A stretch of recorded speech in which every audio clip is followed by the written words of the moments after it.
A sessão ordinária desta quarta-feira iniciou com duas entidades usando a tribuna do Legislativo Caxiense. A primeira delas foi uma representante do SEST e Senat, que divulgou o projeto Proteção, programa que trabalha no combate à exploração sexual de crianças e adolescentes. Em seguida, representantes do Sindicato das Entidades Culturais, Recreativas e de Assistência, o Senalba, que trouxeram demandas e questionamentos referentes à situação das escolas de educação infantil em Caxias do Sul. Já no espaço do Grande Expediente, o primeiro vereador inscrito foi Pedro Rodrigues, do PL. Ele falou sobre a defesa da liberdade e dos direitos da família. O vereador pontuou que o Estado omite o direito à liberdade dos pais ao multá-los por não vacinarem os filhos contra a Covid-19. Esse é um assunto de nível nacional, né? Não é um assunto de nível municipal, mas a quem recorrer?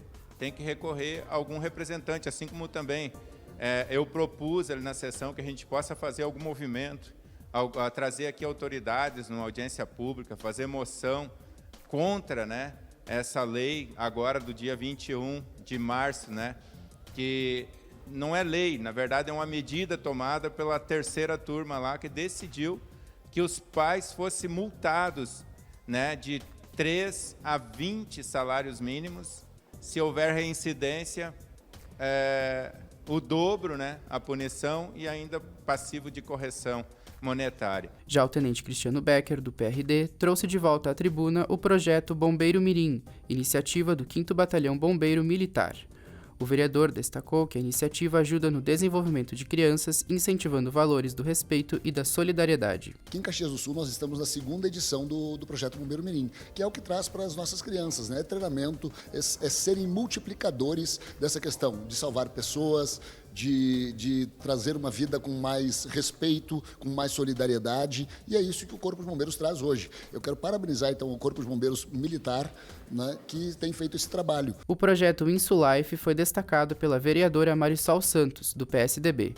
A iniciativa, que vem de Farroupilha, trabalha de forma sustentável no recolhimento de embalagens descartadas de insulina, as transformando em canetas que são posteriormente doadas para escolas farroupilhenses. Eles trocam, né, a parte de dentro, que vai toda para os lugares determinados, trocam a parte de dentro por uma carga de caneta, e essa caneta está sendo distribuída para as escolas, ou seja, a gente está falando de reciclagem desse plástico, né, que ficaria por muito tempo para reciclar, e está falando de um material que está na mão dos estudantes e que com isso eles também valorizam, se conscientizam, entendem que existe e começa a ter um pouquinho menos de preconceito e muito mais de informação, que eu acho essencial. O vereador do Republicanos, Edson da Rosa, que também preside a Comissão de Educação da Casa, destacou a importância de discutir medidas que resolvam as demandas mais urgentes do setor, que incluem a escassez de vagas para educação infantil e os problemas de saúde mental que afetam os trabalhadores da área. Eu já falei várias vezes aqui como vereador, na minha modesta opinião, a situação